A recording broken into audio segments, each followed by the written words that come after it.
أعوذ بالله من الشيطان الرجيم. بسم الله الرحمن الرحيم.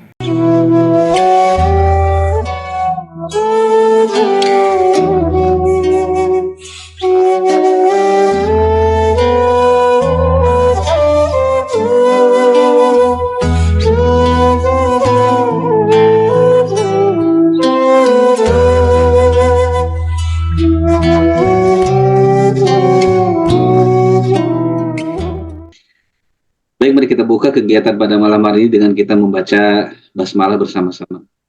Bismillahirrahmanirrahim.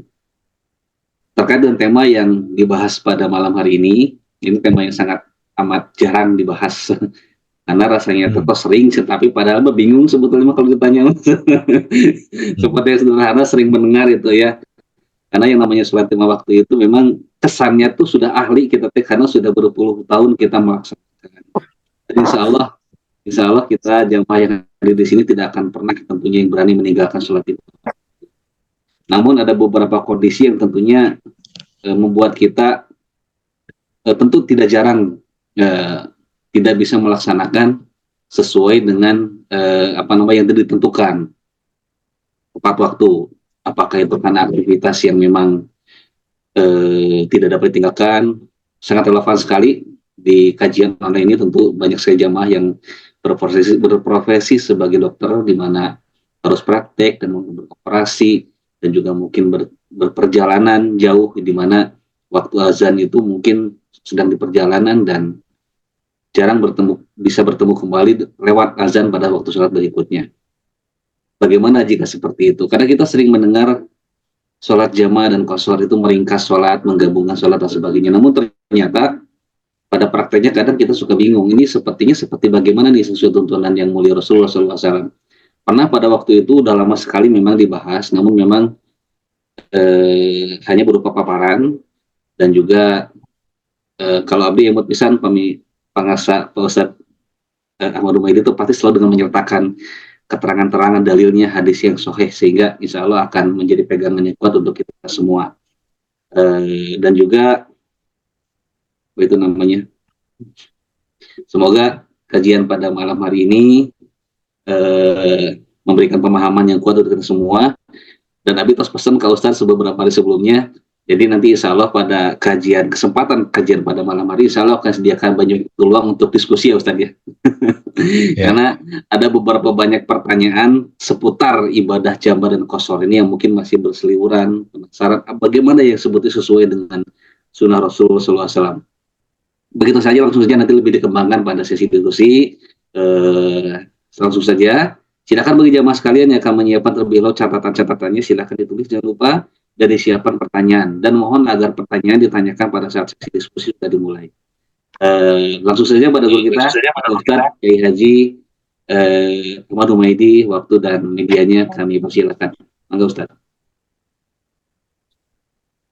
Bismillahirrahmanirrahim. Assalamualaikum warahmatullahi wabarakatuh. Assalamualaikum. Innal hamdalillah nahmaduhu wa nasta'inuhu wa nastaghfiruh. Asyhadu an la ilaha illallah wahdahu la syarikalah wa asyhadu anna Muhammadan abduhu wa rasuluh. Assalamualaikum warahmatullahi wabarakatuh. Waalaikumsalam warahmatullahi Para guru besar, Prof. Azali, Damang, Prof. Juga para dokter, para dosen, tendik di Fakultas Kedokteran. Alhamdulillah Pak Dr. Satrio Aspodo kelihatan juga ada ya. Alhamdulillah, izin Allah kita bertemu lewat Zoom ini, mudah-mudahan jadi berkah buat kita semua. Pak Adri telepon saya, nge-WA mau membahas tentang jamaah qashar. Ini jamaah qashar ini menarik ya Pak ya, karena memang fikih. Kalau fikih ini pasti banyak pendapat. Jadi kalau sudah banyak pendapat, nanti kita harus mengedepankan akhlak kita ketika kita berbeda pendapat. Walaupun tentunya kita harus istiqomah dengan pendapat kita, tetapi kita menghormati pendapat lain yang berbeda dengan kita. Gitu ya. Karena saya yakin di dunia akademis perbedaan itu biasa. Yang nggak boleh itu berselisih.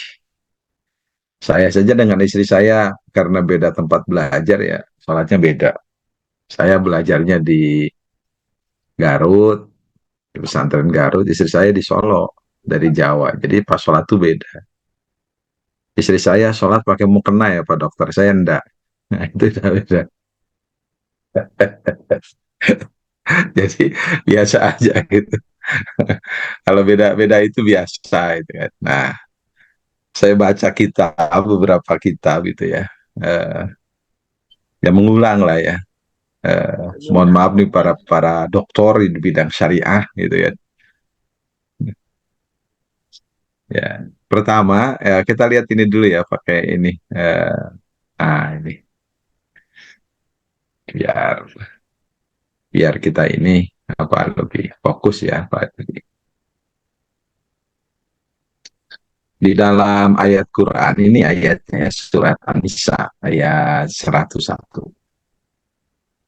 A'udzubillahi minasyaitonirrajim.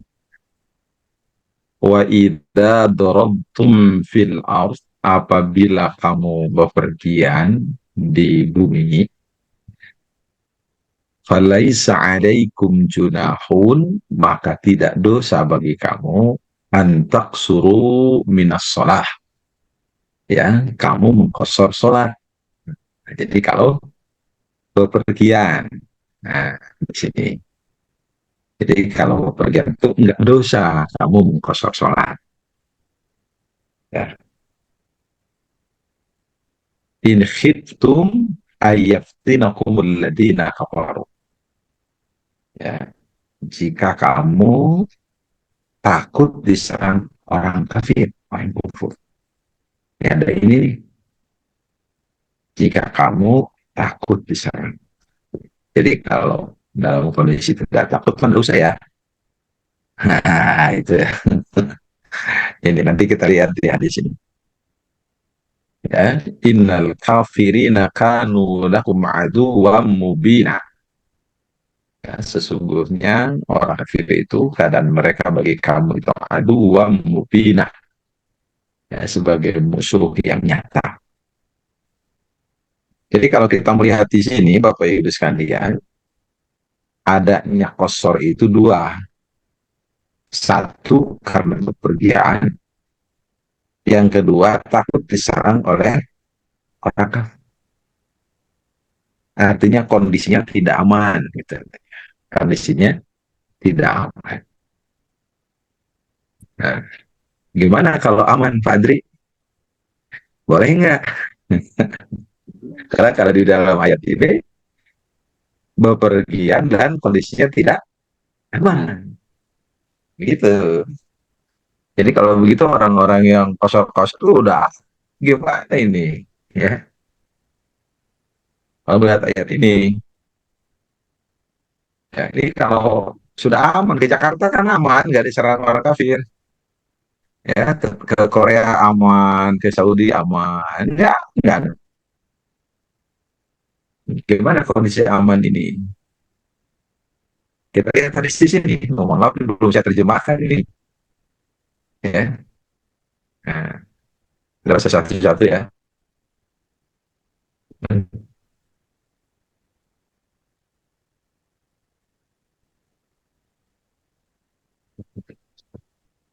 Innallaha tasaddaqa alaikum aqbalu sadaqatu. Ya, sesungguhnya Allah bersidqoh kepada kalian, maka terimalah sidqoh Allah. Dan ini hadis Muslim dari hadis Ya'la bin Umayyah. Nah Ya'la bin Umayyah berkata begini, qultu li Umar, aku berkata kepada Umar bin Khattab. Ya, kata Ya'la bin Umayyah, ia berkata kepada Umar, inna maqala Allah berfirman, ini surat An-Nisa 101. Falaisa alaikum junahun an taqsuru minas salati in khiftum. Jadi kalau kamu bepergian dan kamu takut diserang orang kafir, ya kamu boleh kosor sholat. Kata Ya'la bin Umayyah, faqad minan nas. Sekarang manusia sudah aman. Pertanyaannya, Umar ini bagaimana ini? Ini sudah aman ini. Gitu. Ya, sudah aman, tidak ada lagi penyerangan. Bagaimana ini kalau sudah aman? Kemudian faqala, Umar mengatakan, ajibtu bima ajibta minhu. Aku pun kaget terhadap apa yang kamu kaget. Bahasa kita aja ya, saya juga kaget ya, ini gimana ini. Nah, jadi Umar mengalami perasaan yang sama dengan Ya'la bin Umayyah. Ya. Ini karena kondisinya sudah aman, sedangkan di surat An-Nisa 101, bolehnya jamaah qasar itu kalau bepergian dan tidak aman. Ya kan? Tapi kalau sekarang ya gimana ini sudah. Maka ya Allah berkata kepada Umar, Umar bagaimana nih kondisi sudah aman? Kata Umar, saya pun sama seperti kamu kondisinya kaget. Wasa'altu Rasulullah SAW an dzalik, maka aku pernah bertanya ke Rasulullah tentang hal itu. Rasulullah menjawab, sodaqatun. Nah, qasar itu adalah sodaqah.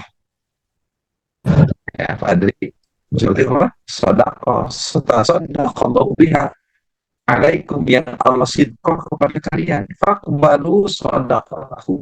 Maka terimalah sodaqah dari Allah. Nah, itu. Jadi adanya sholat kosong itu adalah sedekah dari Allah. Terima oleh kita sedekah dari Allah. Ya, ini poin pertama. Jadi kalau begitu dalam kondisi aman boleh nggak? Boleh. Itu merupakan sedekah yang harus sedekahkan untuk kalian. Nah, ringannya Pak Andi mau menerima nggak pemberian dari Allah? Jadi walaupun aman, boleh Ustaz. Ya ini ya kan ini. Ya itu pemberian aja dari Allah kepada manusia. Kira-kira gimana? Diterima nggak, Prof? Ya, pemberian. Jadi kalau sudah ya, ya, kalau sudah pemberian mau sudah diterima, ya kan? Sadaqatul tasaddaqallahu biharikum faqbalu sadaqat, kata Rasul, terimalah sedekahnya.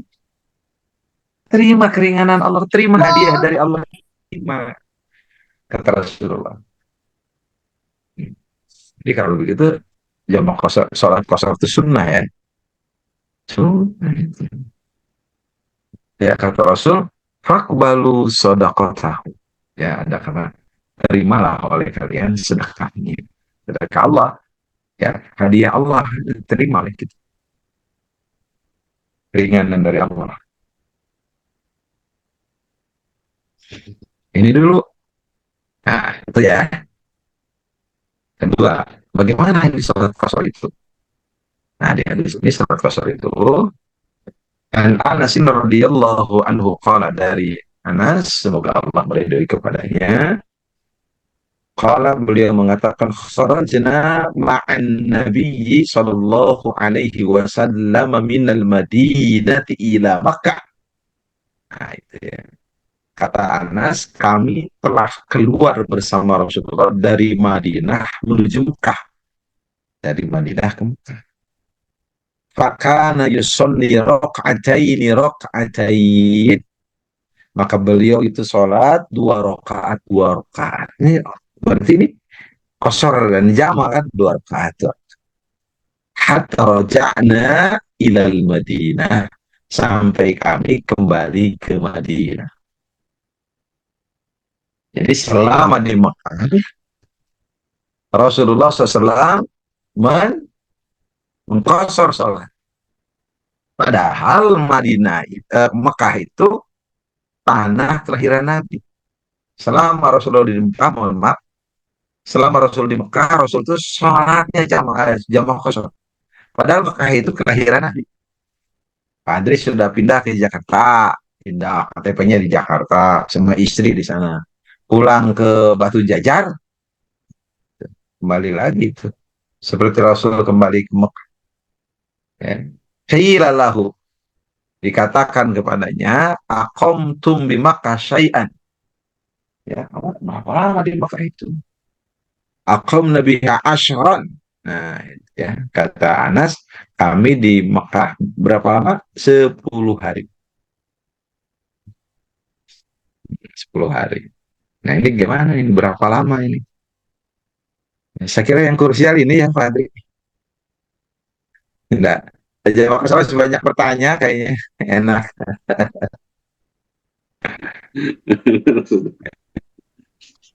Ya, berapa lama Bapak Ibu sholat jamaah kosor itu? Nah, di sini hadisnya. Wa an Thumamah bin Syurahbil, dari Sumamah bin Syurahbil. Kalau ia berkata, kharajtu ila bni Umar, aku keluar menuju Abdullah bin Umar, dan aku berkata, ma sholatul musafir. Sholat musafir itu apa? Kalau rakaatain, dua rakaat itu sholat musafir. Illa sholat al-maghribi, kecuali sholat maghrib, salahan, tiga. Berarti kalau begitu, sholat musafir itu dua rakaat, untuk yang 4 rakaat, kalau maghrib tetap tiga, subuh dua, jadi tidak boleh jadi satu. Nah, nanti yang besar itu yang 4 gitu kan. Qultu, aku bertanya, araita in kunna bitil majaz. Gimana kalau kita berada di bil majaz? Nah, itu kata siapa? Ya, kata Sumamah bin Syurahbil. Kalau wama dul majaz, dul majaz itu apa? Katanya. Ya. Kemudian Sumamah mengatakan makanun najtami ufihi. Ya, ya namanya bidil majaz itu tempat kami berkumpul, wa nabi fihi. Ya, tempat kami dagang, wa namkutu fihi, dan kami tinggal di sana isy'ina lailatan. Ya, 20 malam, au khamsa asrah lailat, atau 15 hari. Ya. Kemudian, ya ayuhan nasi kuntu bi Azerbaijan la adri qala arba'ata asyur aw syahrain. Bahkan Abdullah bin Umar itu ya di Azerbaijan pernah apa? Tinggal berapa? Ya, 4 bulan, 2 bulan. Dan ya, diperintahkan manusia untuk sholat berapa? Dua. Nah, malah di dalam hadis riwayat Baihaqi, Bapak Ibu, ternyata Abdullah bin Umar itu sitata ashurin yaksuru sholat di Azerbaijan. Jadi di Azerbaijan Abdullah bin Umar mengkosor sholat selama 6 bulan. Pak Adri, Jakarta kosor atau gimana? Saya normal Ustaz selama ini. Nah, apa? Masuk Pak Adri nggak normal? Maksudnya sholatnya Ustaz mengikuti waktu azan. Oke aja. Hmm. Nah, jadi kalau berapa lama ya nggak ada ketentuan juga. Tergantung niat kita, mau niat safar, mau niat mukim. Berarti di Jakarta niat mukim, niat safar. Safar Ustaz. Ya kalau niat safar terus-terus aja mau kosor. Kalau niat mukim ya nggak boleh. Ya kan? Abdullah bin Umar di Azerbaijan karena niatnya safar 6 bulan mau kosor sholat. Terus-terus. Nah, begitu. Wallahu a'lam. Ya, nanti kita banyak dialog ya. Jarak, bagaimana jarak? Jarak. Anasin kola, dari Anas, ia berkata, salat Nabi zuhra bil Madinati arba'an. Rasulullah salat di zuhur di Madinah 4 rakaat. Wal asr bidil khulaifah rakaatain, dan Rasulullah salat asar di bidil khulaifah 2 rakaat. Ya, oke, nanti ini dulu ya. Jadi Rasul di Madinah sholat 4 rakaat, kan belum pergi Rasul itu di Madinah. Sholat zuhur dulu 4 rakaat, begitu keluar Madinah sampai di Hulaifah beliau sholat asar berapa? 2 rakaat. Jadi udah keluar nih dari Madinah menuju di Hulaifah. Nanti kita lihat jaraknya berapa. Dari Anas, kan Rasulullah sallallahu alaihi wasallam idza kharaja masiratan talatati amyal, Rasulullah apabila keluar 3 mil au farasiqo atau 1 fasa, salat rakaatain Rasulullah, ya salat 2 rakaat. 3 mil, Badri, 3 mil jaraknya, 3 mil. Kesimpulan, 1 mil itu kurang lebih 1.741 meter. 1.000. Berarti kalau 3 mil berapa? 7 mil. 3.000 meter. 3 kilo ya? 3 kilo. Enggak, itu yang 1 mil 5 kilo. 1.000. Rasulullah apabila keluar di perjalanan 3 mil, beliau sholat 2 rakaat. Berarti kalau 3 mil berapa? 3.000. Nah, berarti Rasulullah itu sholat di Madinah 4 rakaat, di Dzulhulaifah berapa? 2 rakaat. Jarak Madinah Dzulhulaifah itu sekitar 6 mil. 6 mil. 1 mil berapa? Kurang dari 1.700. 6 mil berarti 1.710 aja ambil. Gitu. Nah, makanya kalau kalau di sini, kalau di sini Rasulullah sholat zuhur di Madinah 4 rakaat, sholat asar di Dzulhulaifah 2 rakaat. Madinah ke Dzulhulaifah itu jaraknya sekitar apa? Kurang dari 6 mil. Boleh jamaah kosor, Rasul udah kosor tuh.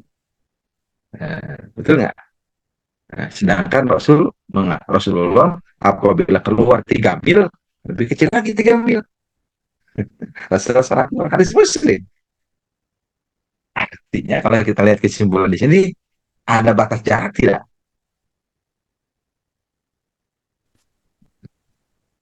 Ada batas jarak nggak? Tidak Ada ada. ya? Ada. Nah, di hadis Bukhari Rasulullah sholat di Madinah 4 rakaat, di Dzulhulaifah 2 rakaat. Tapi riwayat Muslim Rasulullah keluar berapa? 3 mil, benar sholat 2 rakaat. Begitu. Nanti kita diskusi ya. Ini perdebatan para ulama loh. Jadi makanya saya ke Pak Adri banyak diskusi lah, kayaknya lebih enak.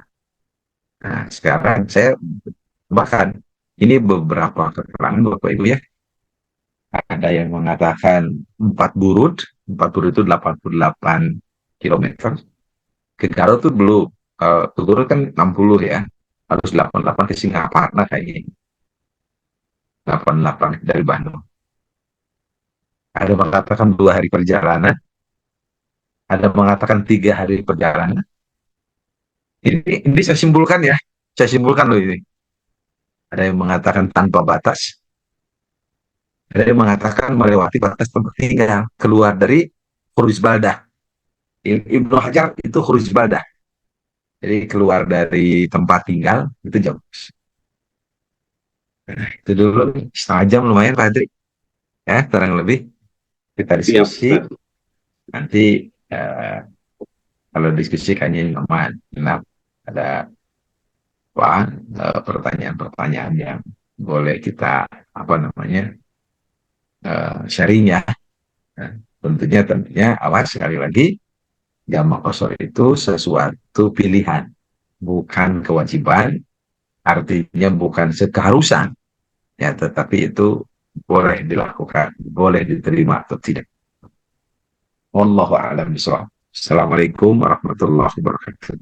Waalaikumsalam warahmatullahi wabarakatuh. Masya Allah, ini pembukaan yang sangat menarik sekali ya tentunya untuk kita semua. Dari paparan Ustadz, boleh izin Ustadz pertanyaan dari saya dulu Ustadz untuk membuka yang lain barangkali.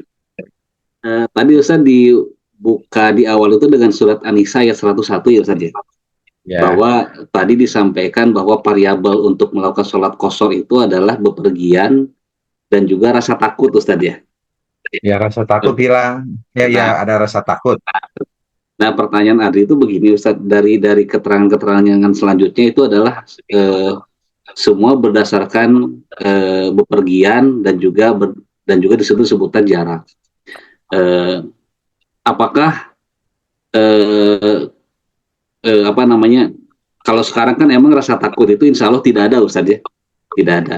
Ya, Cuman apakah ada kemungkinan dari beberapa dalil yang disebutkan di bawah itu bahwa Rasul dan para sahabat bepergian itu masih berkorelasi dengan surat An-Nisa ayat 101 bahwa mereka pada saat itu memang ada rasa takut Ustaz, sehingga mereka melaksanakan qasar tersebut begitu. Karena tadi saya belum mendengar yang menjadikan hilang rasa takut itu adalah kondisi saat ini. Sementara apakah hadis-hadis yang disebutkan di bawah itu variabel rasa takut saat itu ada Ustaz? Betul Ustaz? Mana? ini hadisnya. Yang rasa takut sekarang udah nggak ada. Ini yang tadi saya baca. Hadis riwayat Muslim, ya, atau Ashabus Sunan. Kali Ya'la bin Umayyah berkata ke Umar, untuk berfirman, tidak ada dosa kalau kamu mengqashar sholat jika kamu takut orang kafir menyerangmu. Sekarang sudah aman manusia. Gimana itu? Kata Umar, ajib itu bima ajib, tapi ya saya pernah gitu ya. Kata Umar lah bahasa kita. Sekarang kan tidak, sudah aman. Maka saya mau bertanya ke Rasul. Saya menjelaskan saya menyampaikan ayat 101 surat An-Nisa ini, Rasul menjawab, itu adalah sodakoh yang Allah berikan kepada kamu, maka terimalah sodakoh Allah buat kamu. Nah, itu pada ini hadisnya. Jadi artinya walaupun sudah tidak ada rasa takut, ya sekarang ya harus boleh itu jangan maksa, walaupun tidak ada rasa takut. Kata Umar ini, ya, itu sodakoh yang Allah berikan buat manusia, buat hambanya. Maka kata Rasul, terimalah sodakohnya. Ini Pak Andri. Jadi sudah terjawab tuh rasa takut. Sekarang nggak ada rasa takut, nggak apa-apa. Ini hadisnya.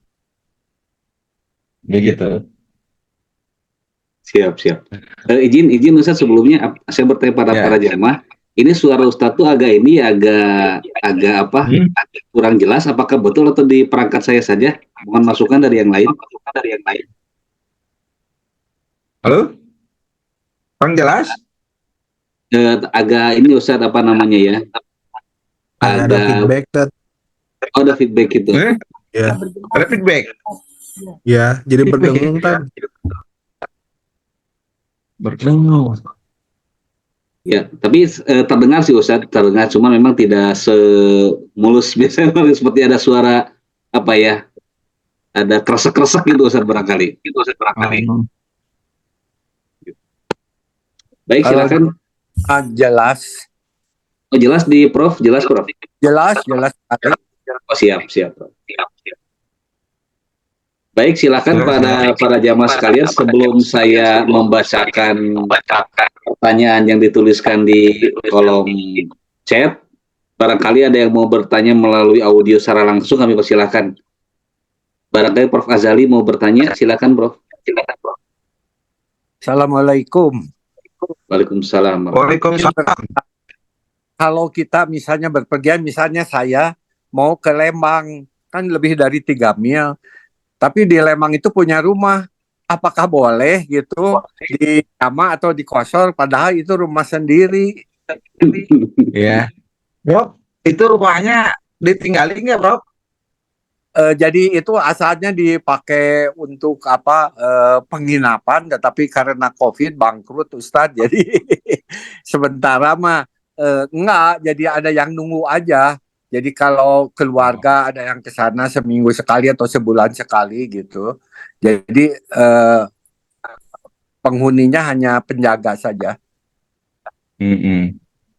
Kalau pakai kaidah 3 mil boleh, Bro. Ya. Ya kalau pakai 3 mil. Karena itu bukan tempat tinggal. Kecuali kalau Prof di sana ada penghuninya, Bro. Di mana? Di sana ada. Di sana ada istri lain, Bro. Itu jadi nggak ada jamak, nggak ada kesalahan kamar Jadi pulang. itu aja, hanya penjaga saja. Ah, itu batu. Kalau itu mah rumah, bukan rumah ditinggali gitu kan. Artinya kita Iya. keluar kota. Nah, makanya ada yang mengatakan ini, ada yang mengatakan melewati batas tempat tinggal, khuruj baldah Ibnu Hajar ini boleh. Ya, ada tanpa batas juga pendapat ulama. Ada yang burud 88 kilometer. Ada ketentuannya 2 hari perjalanan, ada 3 hari perjalanan. Kalau kita lihat hadis Rasulullah secara teks apa? Secara teks ya ini. Ya, Rasulullah di Dzul Hulaifah saja sudah 2 rakaat, sudah kosong. Itu. Ya. Artinya jarak Madinah Dzul Hulaifah itu sekitar 6 mil. Di hadis Muslim kalau sudah keluar 3 mil, ya sudah sholat 2 rakaat. Nah, kalau ke Lembang ya udah, Prof ya. Tapi ada juga yang pakai jarak ini, Prof. 4 burud juga hadis ini. Memang ini perselisihan para ulama ya. Perselisihan, maksudnya perbedaan pendapat para ulama ini. Ya. Jadi Ini kalau luar biasa. untuk amannya kita nggak dijamak, nggak dikosor boleh gitu, Ustaz. Boleh, Prof. Itu nggak Boleh. masalah. Tuh. Iya. Jadi artinya jamaah qasar pilihan. Iya. Ya, Iya. jamaah qasar itu bukan keharusan, pilihan. Ya. Ya, pilihan. Oh iya. Jadi kalau qasar mah pilihan. Ya, kalau seperti Rasulullah waktu safar itu 19 hari ya kata Ibnu Abbas ya. Hadis Bukhari itu. Kemudian tadi Abdullah bin Umar di Azerbaijan 6 bulan mengqasar sholat. Hmm. Ya, kalau Imam Ahmad dan Abu Daud itu 4 hari katanya.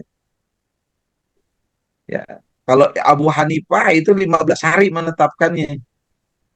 Boleh. Kalau lebih itu nggak boleh. Imam Syafi'i 4 hari. Ya. Ini jarak itu macam-macam. Ya. Maka ada yang huruf balada Ibnu Ibnu Hajar ya.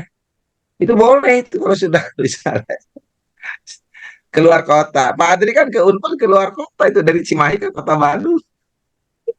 Itu lebih dari 3 mil kalau gitu, Ustaz. Iya makanya makanya ini aja apa istilahnya itu kepantasan kita gitu ya Siap, kepantasan siap, siap. ya kepantasan kita lah karena itu bukan sesuatu yang ini ya sudah yang ya sesuatu apa namanya keharusan tidak.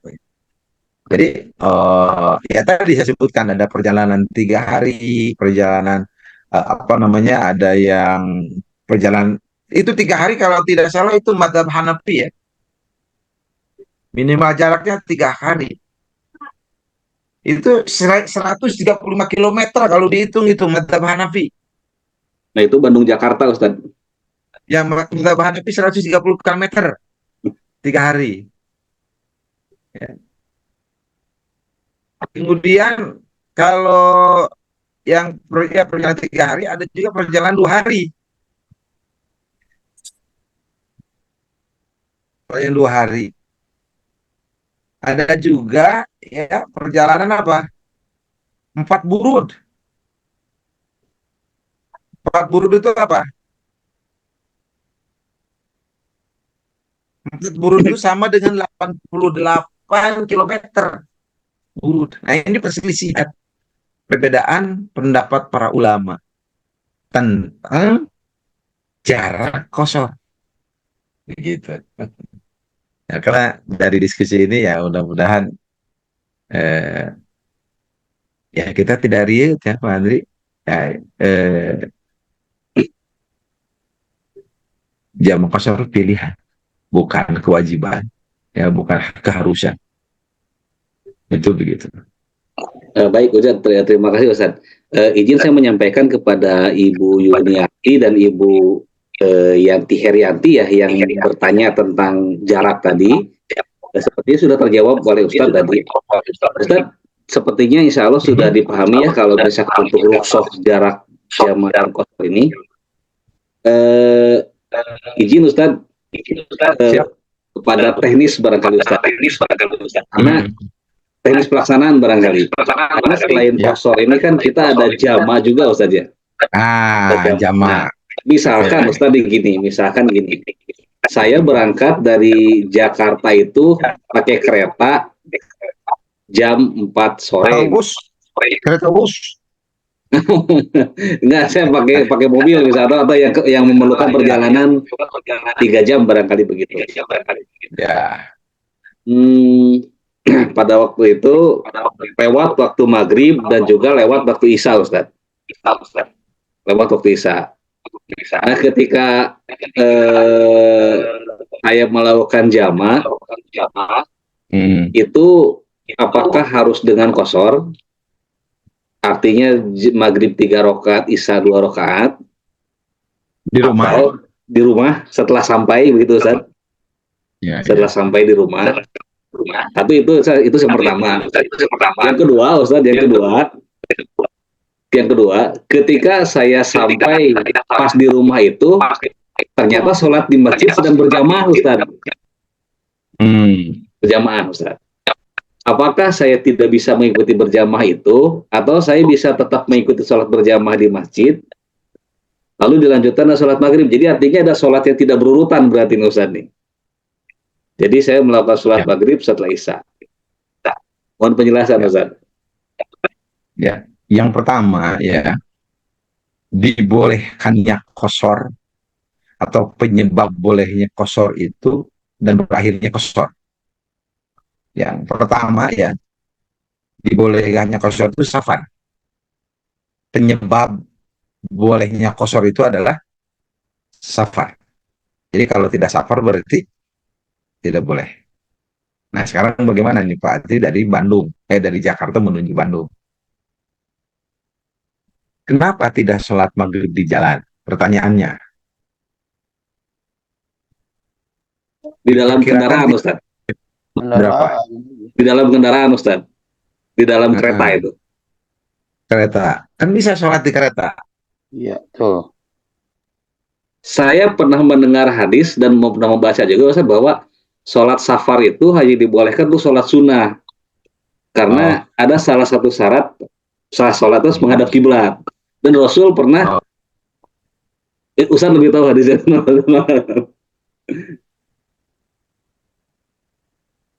Sholat di atas kendaraan itu dilakukan Rasul itu sholat sunat. Itu sholat kendaraan ya Rasulullah ya, sholat sunat. Bahkan Rasulullah itu tidak turun, tapi kalau sholat wajib turun. Nah sekarang masalahnya di kereta. Pak Andri bisa turun duluan nggak? Nah, yang kedua berarti kalau Pak Adri nanti umroh itu nggak sholat di pesawat, nunggu turun.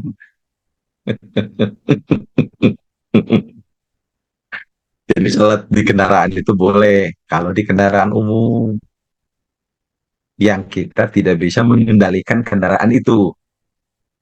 Tapi kalau kita bisa mengendalikan kendaraan itu artinya mobil pribadi, ya harus turun sholat. Gitu. Nah, katakan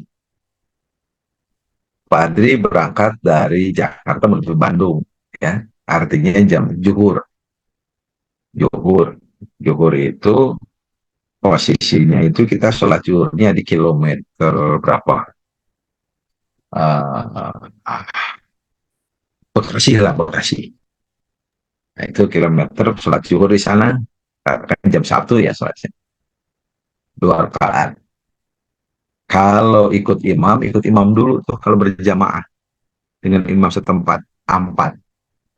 Habis itu kemudian bangkit qomat. Ya, langsung 2 rakaat. Nah,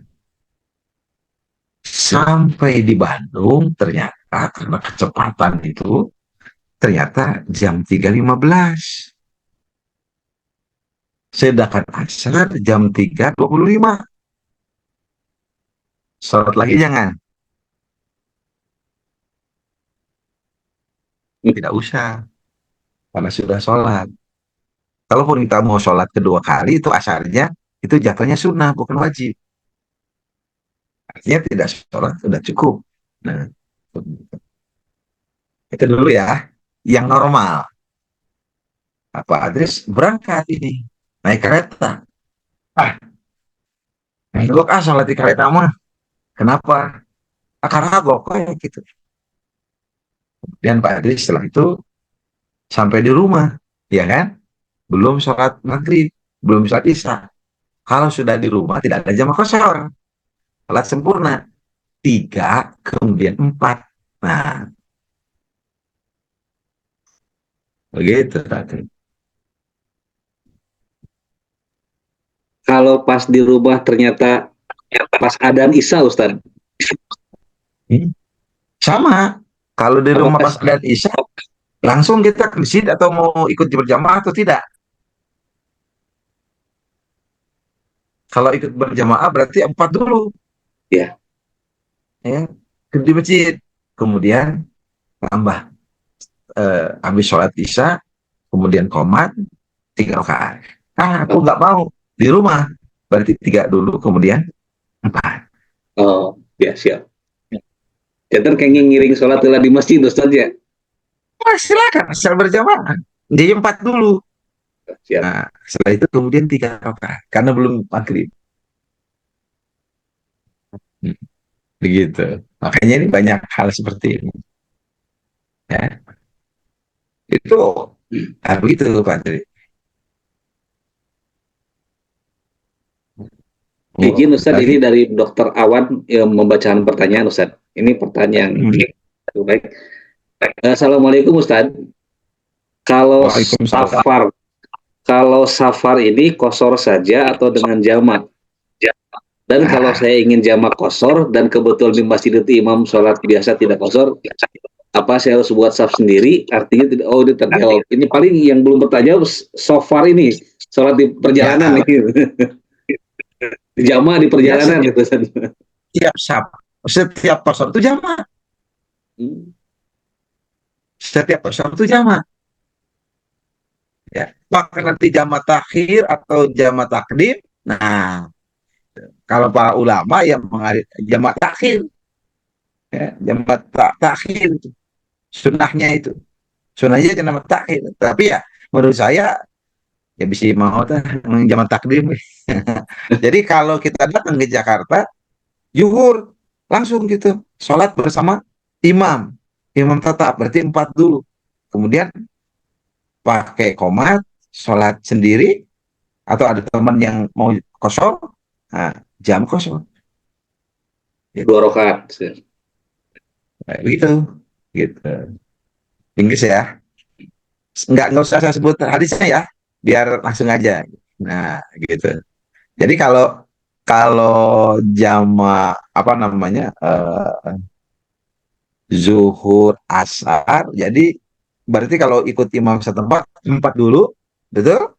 Kemudian setelah assalamualaikum qomat, kemudian sholat asar 2 rakaat di waktu zuhur. Kalau jamaah takhir berarti sholat asar dan zuhur di waktu asar. Mana yang didahulukan? Kalau normal kalau tidak ikut imam setempat. Kalau normal menurut saya tertib. Tetap saya lebih, ada ulama mengatakan mengikuti sahibul waktu, yaitu yang punya waktu. Jadi kalau asar ya asar dulu kemudian zuhur. Kalau saya ikut ulama berpendapat tertib. Dan sholat tertib gitu. Walaupun kita jamaah takhir pada sholat asar, ya zuhur dulu kemudian asar. Kalau sholatnya mandiri bersama imam yang ada di masjid. Tapi kalau bersama imam, yang 4 dulu asar. Setelah itu ditambah 2 rakaat zuhur. Itu jamaah takhir. Wallah a'lam bishawab. Masih banyak nih pertanyaan. Silakan para jamaah, kita masih punya waktu nih kurang lebih sampai 20 menit ke depan. Mangga jamaah, kita ada bergabung sebanyak 70. Oh, Bu Yuniarti Moresen. Mangga Ibu, tadi sih sudah terjawab tentang ini ya, jamak kosornya. Silakan Bu Yuniarti, mangga. Iya, Assalamualaikum warahmatullahi wabarakatuh, Pak Ustadz. Saya tuh izin bertanya, Pak Ustadz, kalau misalnya kita saparnya dalam waktu bukan sebentar ya, misalkan 3 bulan atau 4 bulan. Nah, itu sholatnya mesti apakah harus seperti orang kita, misalnya kita rumahnya di Semarang ya, terus kita sapar ke Jakarta. Nah, kita tuh dalam saparnya itu soalnya saya ada sakit, misalnya sakitnya sangat parah. Nah, itu kan harus dalam perawatan 3 bulan atau 4 bulan. Nah, itu sholatnya kita harus dikosor terus atau dijamak terus. Halo? Apakah harus yang seperti sholat biasa, Pak Ustadz? Jadi misalkan duhur sholat, asar sholat tempat begitu, apa gimana Pak Ustadz? Ya, kita lihat dari hadis ini yang di atas itu, di Azerbaijan, Ibnu Umar berapa lama? 6 bulan. Abdul Umar 6 bulan. Ya, jama kosor. Karena setiap kosor jamak. Kalau jamak belum tentu kosor. Seperti Pak Andri pulang ke rumah itu jamak kan kosor. Ya. Tapi kalau kosor pasti jamak. Gitu. Kecuali ada di Mina waktu kita haji. Rasulullah mencontohkan kosor tanpa jamak itu di Mina. Gitu. Tapi kalau di daerah kita itu kalau sudah kosor pasti jamak. Tapi kalau jamak belum tentu kosor. Jadi ketika kita berobat, kan, yang disebut safar itu bukan di perjalanan saja. Ketika kita sudah sampai di tujuan di mana kita belajar atau di mana kita berobat, itu pun safar. Gitu. Sedangkan pengertian kita safar itu adalah di perjalanannya. Ya, kalau di tempat tujuan di luar kota itu bukan safar. Jadi safar itu ketika kita berada di luar rumah, itulah safar. Maka ketentuan jarak safar jadi perbedaan para ulama. Gitu, Pak Andri. Pak Andri mau ikut mana perbedaannya jarak? 40, 88, 2 hari, 3 hari. Abdi teh Ustad. Abdi teh Ustad di kantor teh sapalih langsung masjid Ustad. Sapalih, alhamdulillah Abdi teh di kantor teh sapalih masjid. Di tempat tinggal pun sebelahnya masjid. Jadi Abdi teh kadang habis adan Ustad. Iya, kadang niat mukim. Jangan niat safar, niat mukim aja udah. Kalau mukim berarti tidak ada jamak kosor, salat sempurna. Nah, ketika kita jamak kosor, salat sunat tidak ada, salat rawatib. Tapi kalau duha, tahajud masih ada. Yang nggak ada itu salat rawatib. Tetapi rawatib sebelum subuh, walaupun Rasulullah dalam kondisi sedang safar, Rasulullah tetap melaksanakan 2 rakaat subuh, walaupun dalam kondisi sedang safar. Begitu. Baik, ini baru ada sedikit. Nah, ada pertanyaan lagi Ustaz, alhamdulillah dari Ibu. Oh, panjang sekali pertanyaannya nih. Iya, saya bacakan Ibu Vivi. Assalamualaikum, izin bertanya.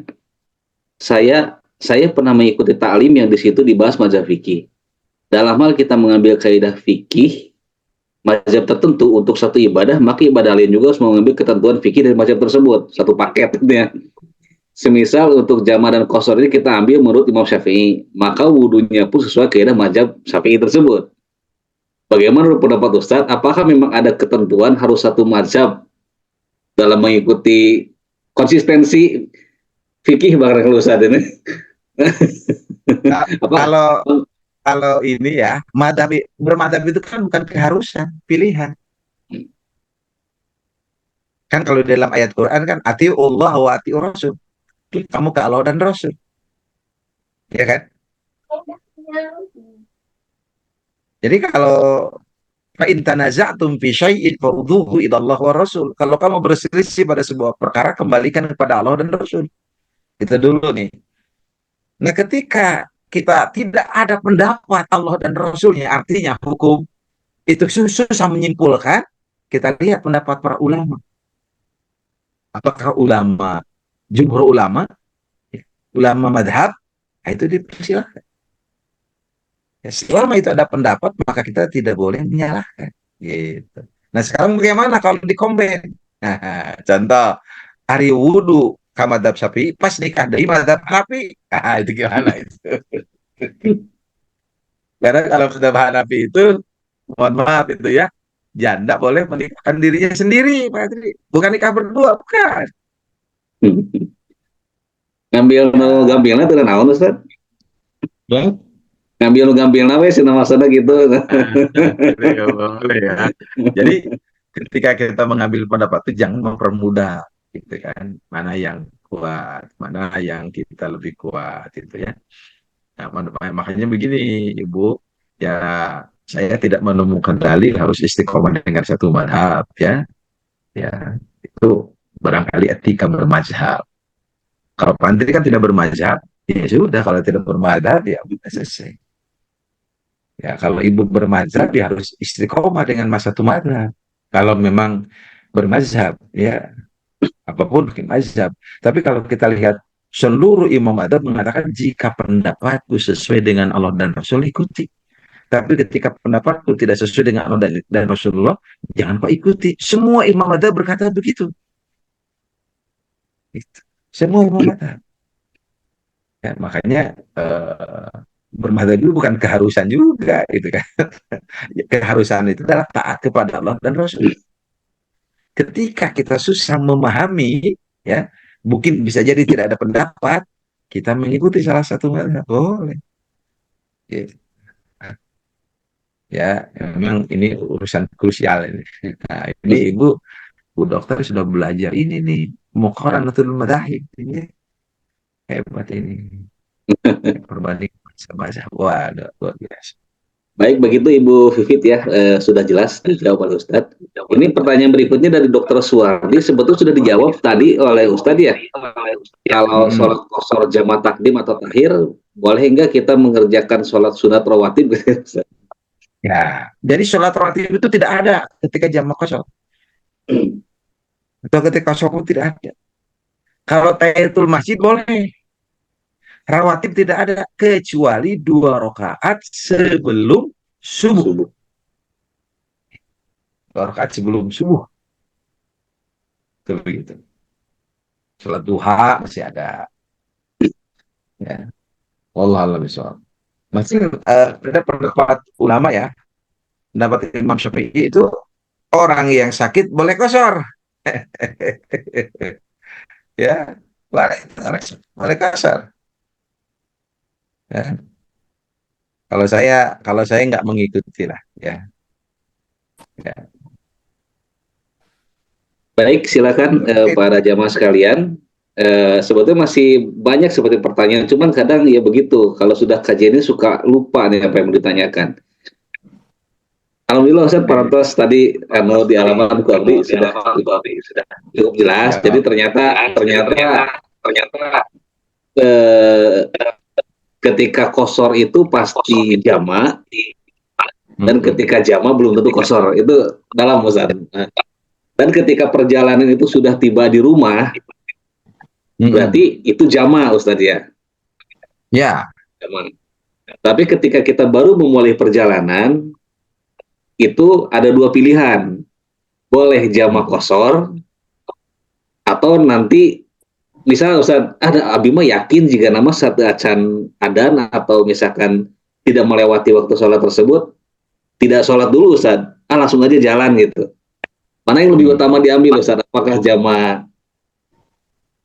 sholat dulu aja dulu gitu, asar pasti mau kalangkung Ustaz. Mana yang lebih utama Ustaz? Pak Andri sholat di Jakarta nih ya. Dari Jakarta, dari Bandung. Bedanya apa Ustaz? Kalau misalkan dari Bandung dan dari Jakarta. Jadi Pak Andri sudah waktu sholat. Katakan zuhur. Mau ke Jakarta. Jam 1. Sholat zuhur dulu di Bandung. Seperti biasa. Karena kan belum berangkat. Berarti sholat sempurna. Rawatibnya dilakukan. sholat wajibnya 4 rakaat zuhur. Berangkat ke Jakarta jam 1 bersama rombongan.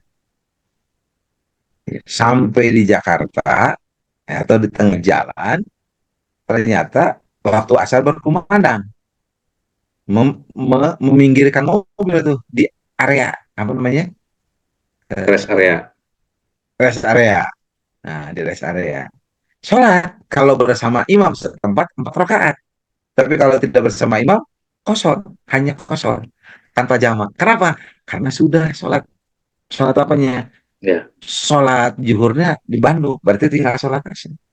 siap, siap. Nah, itu boleh. Jadi ada kosor tanpa jamak kalau kondisinya sudah sholat Siap, siap.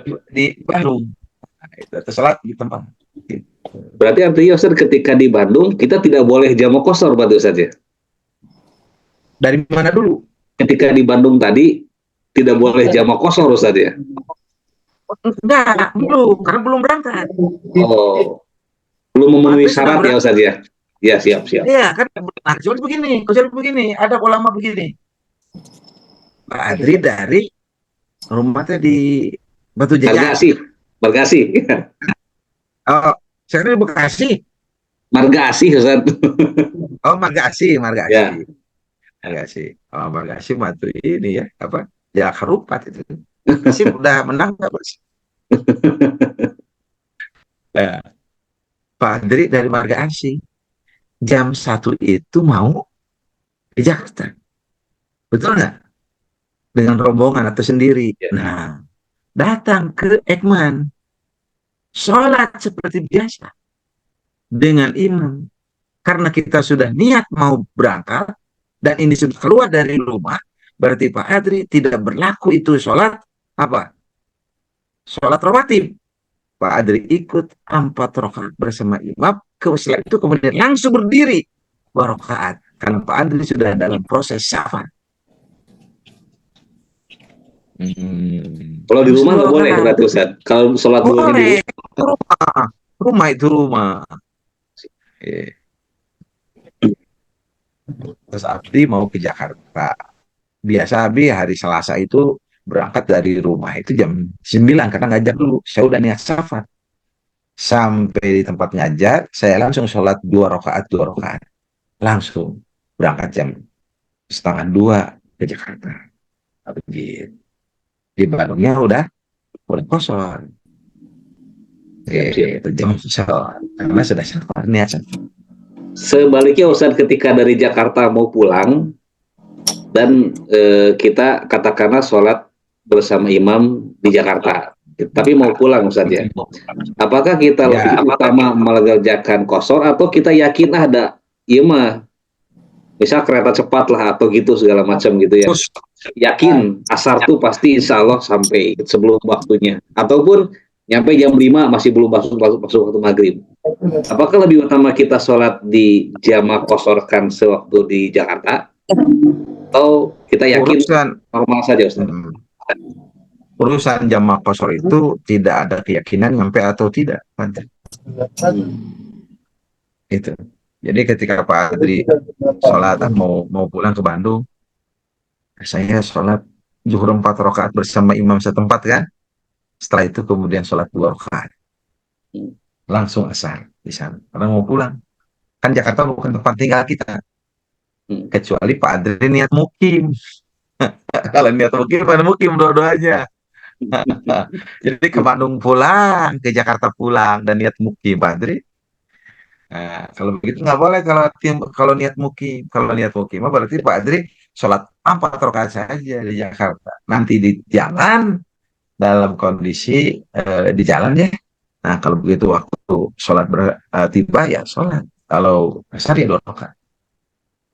Itu. Cenah bima mual jamak qashar tamu wae mah enggak telangko. Nah, itu mah bukan keharusan. Wallahu a'lam bishawab.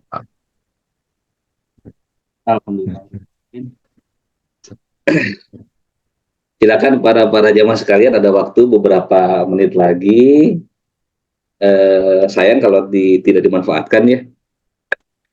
Mangga yang akan bertanya kami persilahkan, boleh melalui tulisan atau mungkin raise hand. Saya yakin banyak pertanyaan ini sepertinya. Kalau saya ke Soreang, apa boleh jam kosong? Lebih dari 3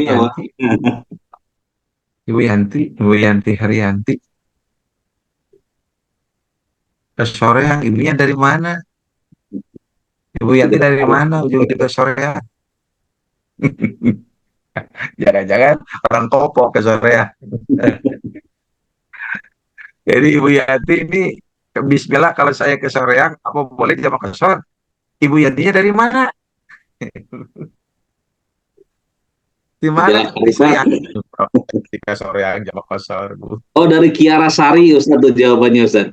Ya, Sari. Ya, dari Kota Bandung. Monggo kayak pendapat ini nih. Ayo, 4 burut, 2 hari tanpa batas, melewati batas tinggal, atau Rasulullah tadi 3 mil. Silakan. Makanya kalau saya pakai asas kepantasan juga sih. Walaupun kita sudah lewat 3 milnya, kalau saya asas kepantasan harus dipakai juga oleh kita. Saya memakai asas kepantasan. Hampir tiap pintar ke Soreang karena anggota dewan di sana umpamanya, kan tapi anggota Dewan Kemakmuran Masjid, Pak. Ya katakan ngantor ke dewan, kira aku kudu jam kosor gitu ya, asa kurang enak. Nah itu, asas kepantasan dipakai. Ya, kalau para ulama ketat loh, sampai ada yang mah pakai 4 burud. Para ulama mayoritas ada empat burud. Ya ini emang jam kosor ini sesuatu yang dapat lah gitu ya, sesuatu yang apa ijtihadi gitu ya, sesuatu yang kita harus saling menghormati gitu. Bisa jadi ada yang dari Bandung ke Lembang jam kosong, ya silakan. Kalau tadi melihat 3 mil, ya kan, jalan perjalanan tadi ya Rasulullah, dia mengatakan empat burud, silakan, tidak jadi masalah. Demikian, Pak Adri. Dokter Suwardi mungkin mengkonfirmasi kembali. Tadi sudah terjawab sebetulnya. Jadi sholat jamaah kosor itu nggak boleh di rumah. Tidak ada. Kan belum berangkat. Rumah saya di Kiara Condong. Belum berangkat. Udah berangkat belum? Udah bepergian belum? Belum kan? Berarti ada jawab kasar. Baik Ustaz, kan? Saya belum berangkat.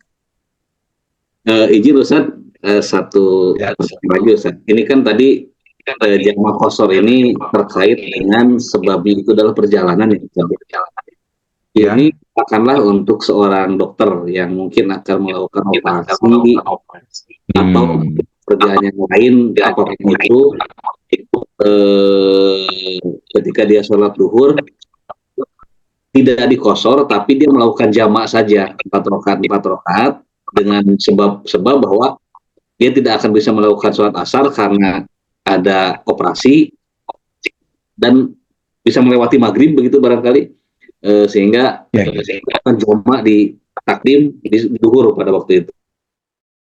Dan itu karena operasi barangkali yang penting. Terus bisa kalau untuk rapat barangkali ada rapat yang silakan Ustaz. Tidak ada kosor, jadi penyebabnya bukan perjalanan tapi karena aktivitas Ustaz. Oke. Jama ya. Ya. Ini masih debat tebal para ulama tentang jama. Sebab-sebab dibolehkannya jama. Apa saja yang boleh sebab jama itu ya. Ini para ulama berbeda pendapat ya, tentang sebab-sebab jamak. Pertama, bolehnya jamak itu adalah saat kita sedang safar. Satu, itu mutlak, ya. Jadi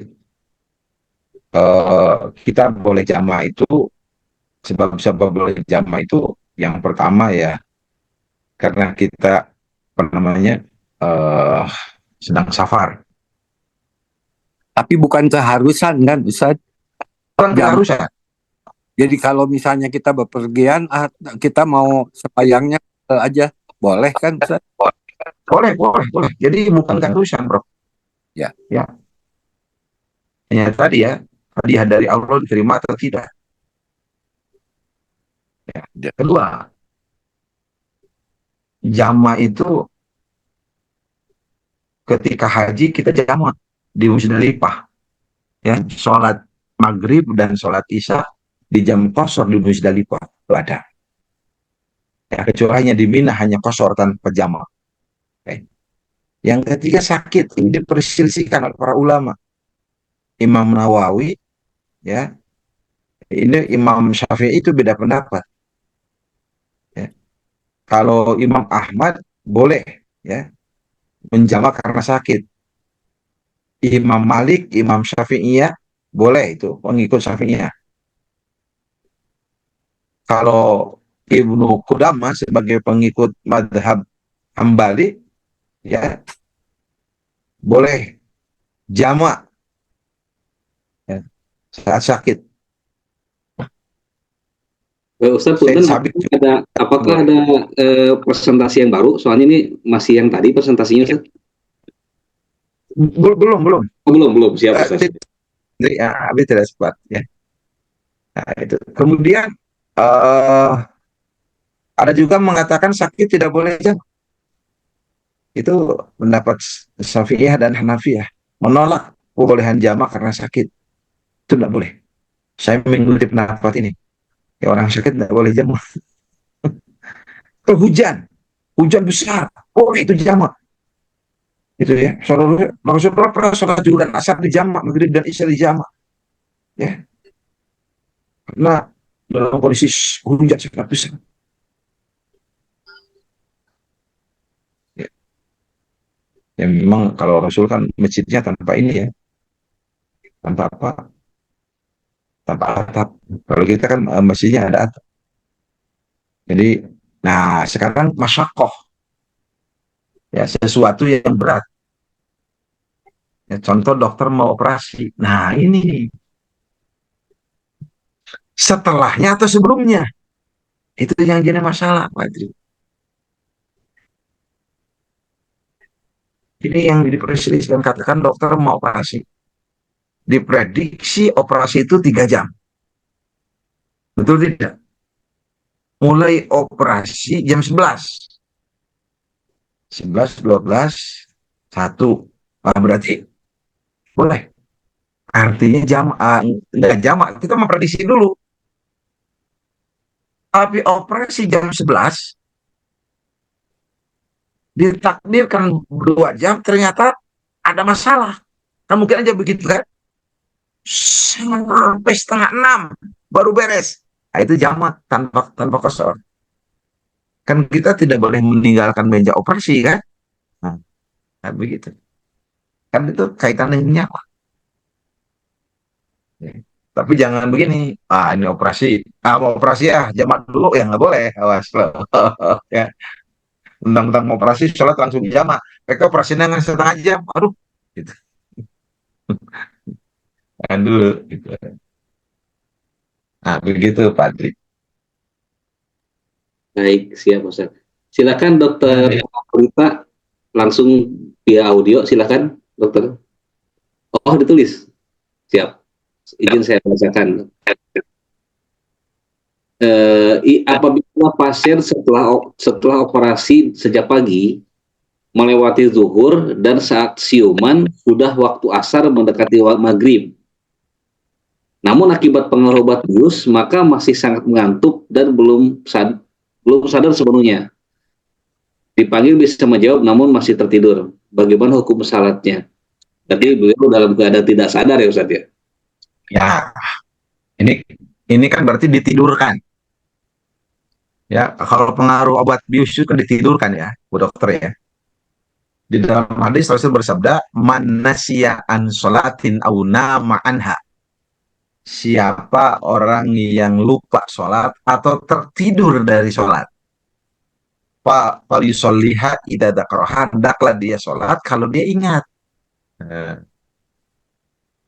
Jadi Pak Adri itu tidur dari jam 8 pagi, bangun jam 8 pagi lagi. Luar biasa, Pak Ustaz. Berarti tidak sholat berapa?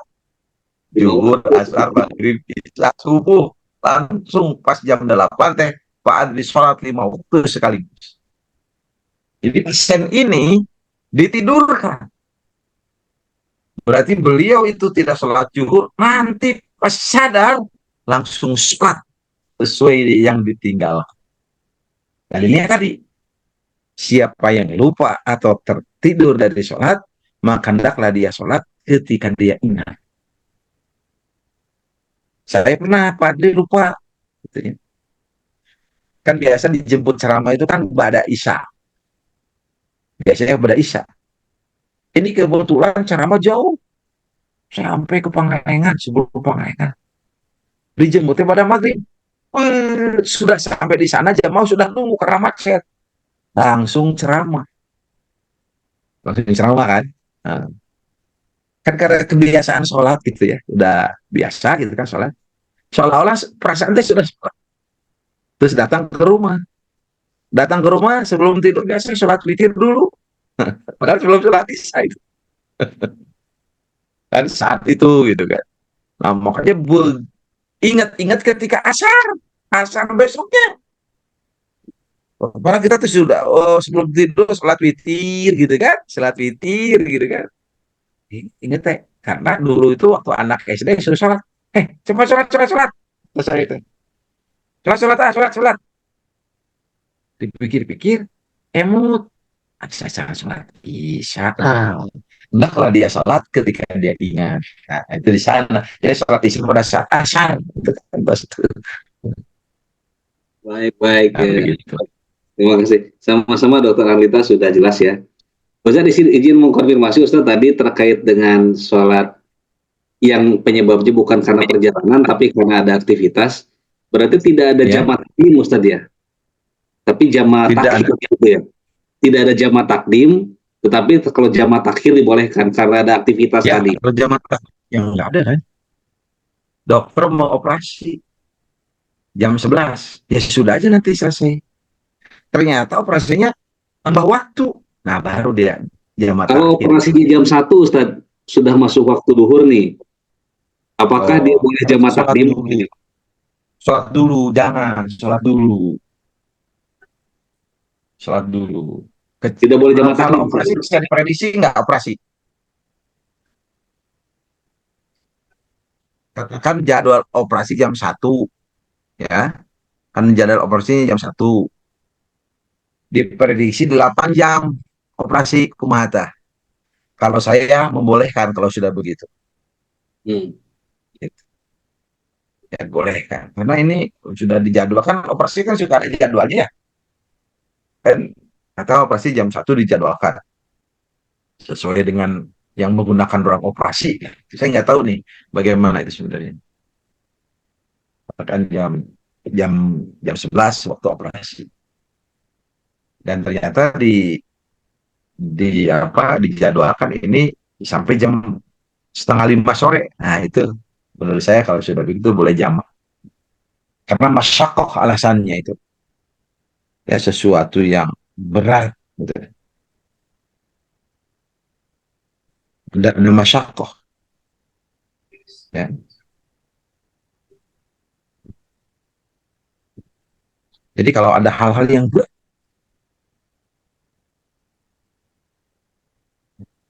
jadi karena ada hal-hal yang berat yang tidak bisa ditinggalkan, itu kan operasi kan nggak bisa ditinggalkan ya, itu masyakoh.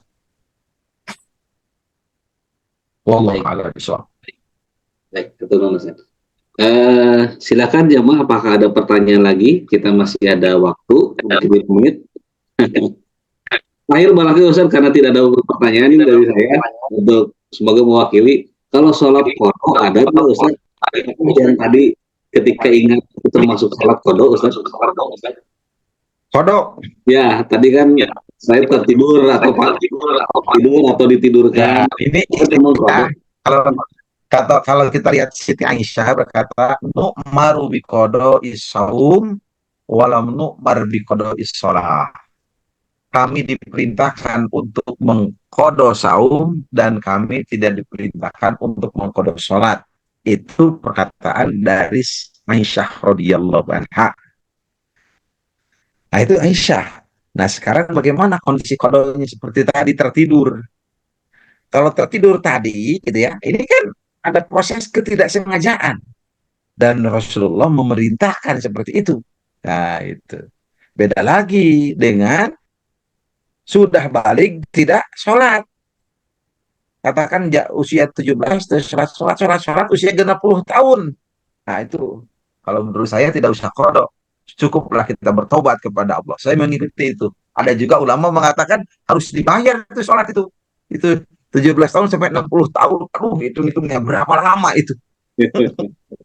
Kalau saya mengikuti pendapat ulama, tobat dengan sebaik-baiknya. Gitu. Jadi qadha hanya diperkenankan untuk yang ada sebab musababnya, bukan disengaja, Ustaz ya. Nah, nggak boleh, Pak Tri itu. Nabi mari jalan-jalan, jangan itu ke masalah di konvoy. Nggak boleh. Harus ada alasan. Gitu. Ada juga Ustaz, saya pernah mendengar dari salah seorang Ustaz ketika ada acara pernikahan, Ustaz. Pernikahan. Itu nih. Dandan, apalagi ibu-ibunya tuh dandan gitu ya. Nikah dan segala macamnya, kadang ada yang dijama akhirnya atau juga di qadha itu Ustaz. Aduh, saya mah sampai sekarang tuh nggak enak nyebutnya. Udah ada mending sholat tepat waktu, Pak Dri. Yap. Ya, saya yang sama make up. Ada itu. Kalau di Bandung itu rata-rata beres acara jam berapa?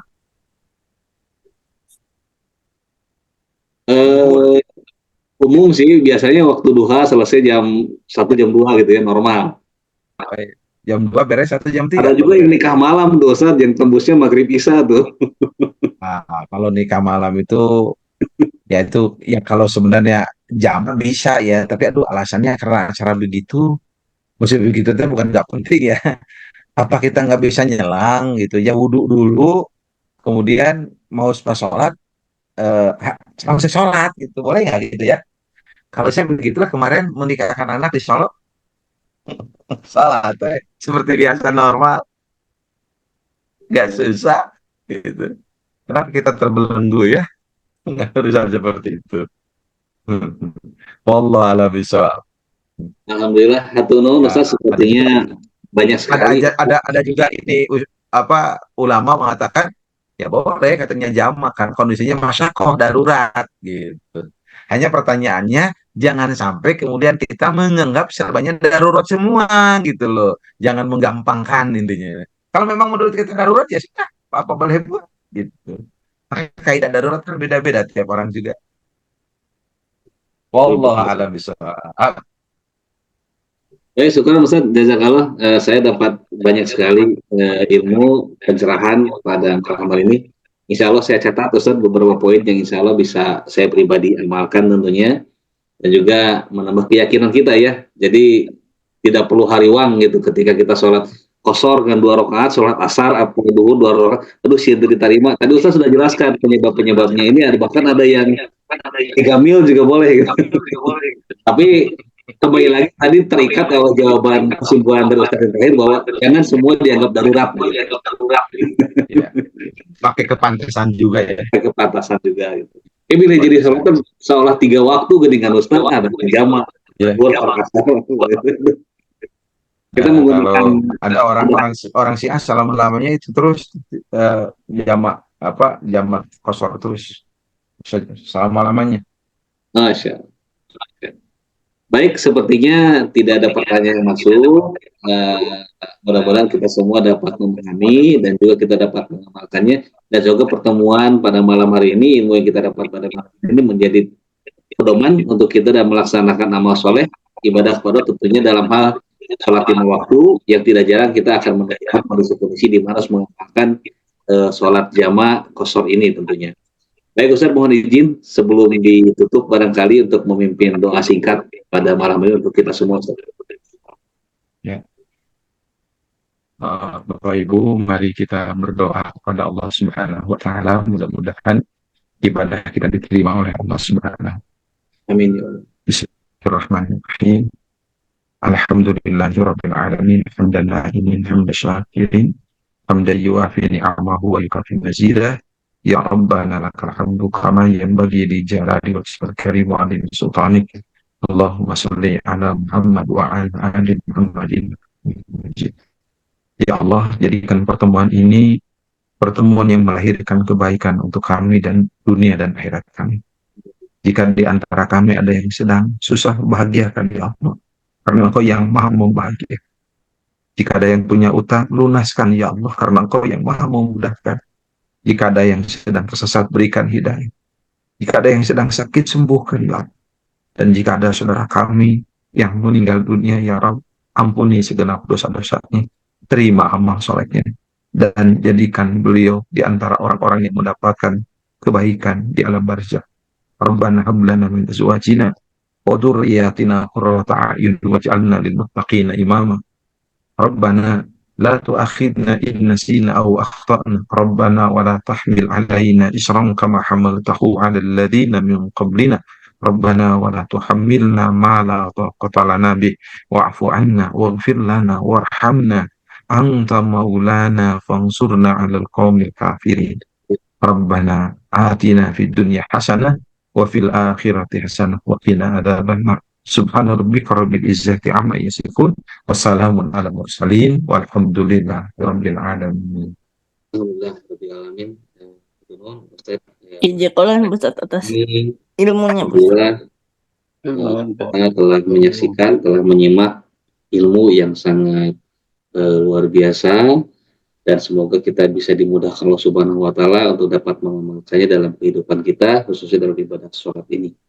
Terima kasih Ustaz, sekali lagi syukur jazakallahu khairan, mugi jantan amal ibadah dari Allah Subhanahu wa taala Ustaz.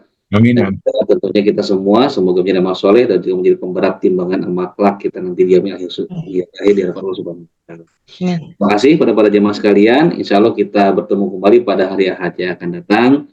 Mohon maaf atas segala kekurangannya. Kita tutup kegiatan kita pada malam hari dengan membaca doa kifaratul majelis bersama-sama. Subhanakallahumma wa bihamdika